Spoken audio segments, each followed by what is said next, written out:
Greetings of the day and welcome to profneel once again. It's a pleasure as usual to have you with us. Don't shoot the messenger. I quote from Shakespeare this time. Last time I opposed Shakespeare with saying that challenging him with a rose bearing the name would not smell as sweet.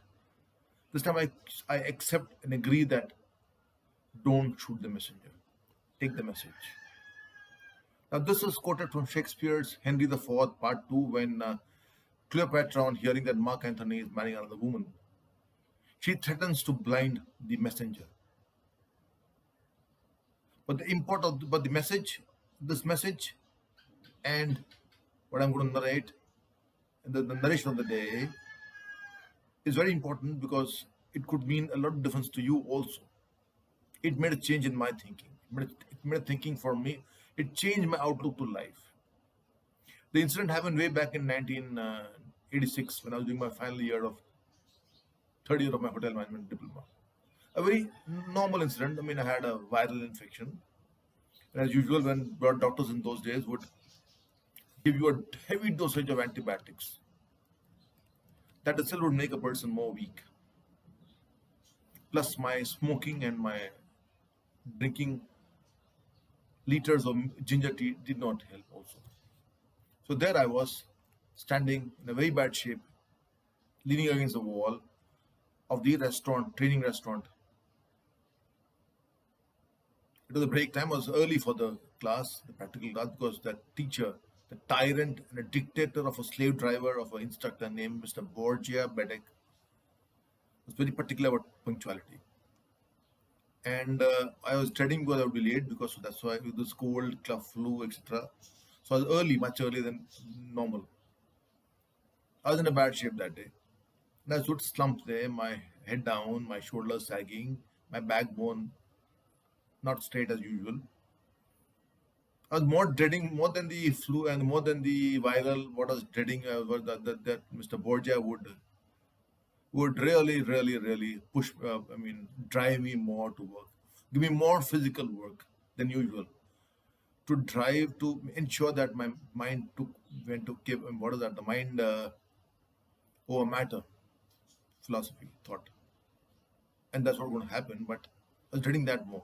So a lot of boys and girls went to the recess and were passing by, and nobody gave me any suggestion, nobody looked at me. They knew that as if this fellow is a temperamental fellow. Why invite us Roth when he's not well?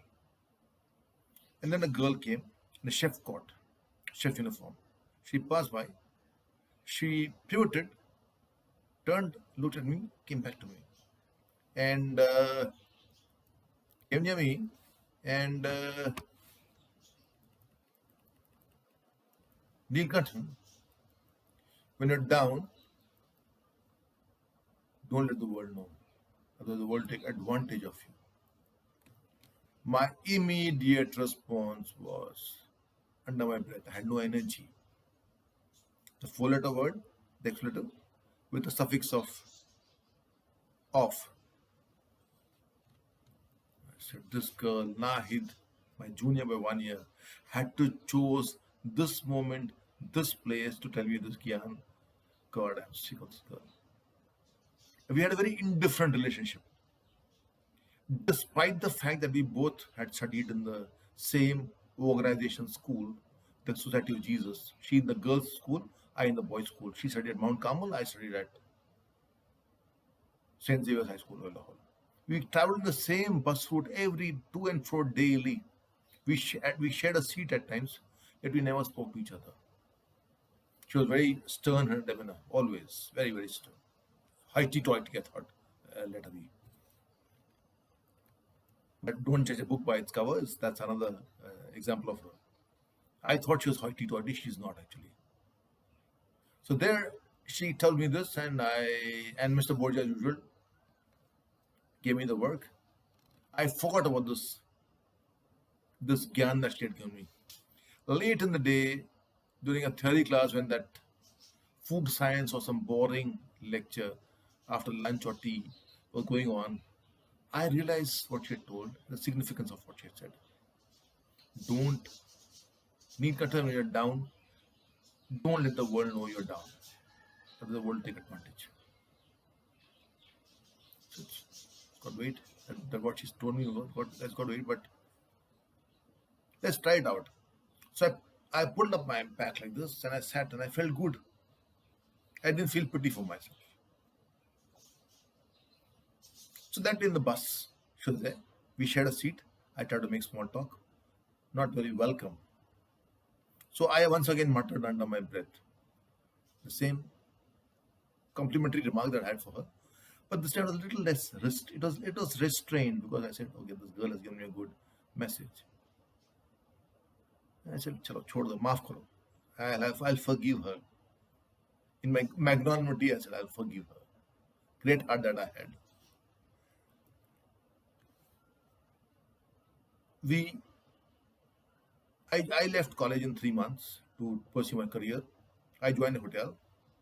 She joined there after 1 year, but I was there only for 3 months when she was there.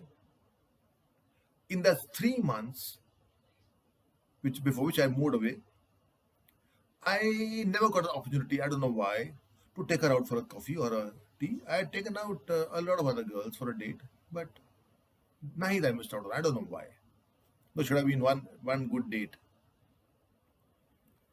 Years later, I had gone off to Delhi. I had gone off to I mean traveled all in the country, and years later, when internet took shape, Facebook came on, and we started chatting, finding out lost friends. I learned that Nahid had the woman she is. She had fought off breast cancer, the most dreaded form of cancer that a woman can ever think of. And I'm sure that in her with a typical attitude and a typical style manner, she would have told, she would have said the same complimentary remark that I told her, the four-letter expletive to cancer. And never let cancer, let her give an iota of chance to know that she's down. A fighter that she is. Maybe she was sent, chosen for me to send the message, to make me a fighter. After my stroke, whenever I was down, I was to pick up myself like this and sit straight. It made a difference. The back straight and the shoulders straight. You start feeling better about yourself. Somewhere in 2005 or 2004, I made my first trip back to Ahmedabad, an official trip. And of course, Nahid was one of the first people I called on. I said, "Chalo, let's take the opportunity to have a date now." But she was an entrepreneur. She was a homemaker. She had a lovely daughter, a nice family. So she didn't have time. I accepted that. So some other time. So we met at her office for a quick cup of coffee, or chai, or some refreshments, and we talked. And I shared this incident with her. And to a complete surprise, she had forgotten about this. She said, "I have no idea Neil concerned about this." I said, "Yes, you told me that." It made a world of difference for me. And that's still making a world of difference to me. Whenever I'm down, I just think of that incident, what you told me. I didn't shoot the messenger. Thank God. Years later, we got in touch in the sense now that we got in touch, we shared phone numbers and I came in touch with her. And now we laugh and we chat. And the date never happened till now. But no regrets. It may happen sometime in the future. Yeah, I never know. Because normally when I go to Ahmedabad, I will meet her at her office or at her residence for a lunch or a dinner or a high tea, or at a friend's restaurant, Indulge, owned by Reena Kakkan, where we'll all gather for an informal alumni group meeting and just an informal thing, a lot of banter. So there's no individual date with Nahid, which remains unfulfilled. But there are no regrets because she was chosen as a messenger for me when I was hardly about 18 to realize the import of this great message. Don't shoot the messenger, accept the message. I got blessed at the age of 20, at the age of 18, not to shoot the messenger. I hope you too. Even when the messenger is in whatever form or shape she or he may be, a stranger, a foe, or somebody as indifferent as Nahi was to me, or as I was to her. for the matter. Accept the message. Don't shoot the messenger. You never know, that message might play a very, very significant role in your future.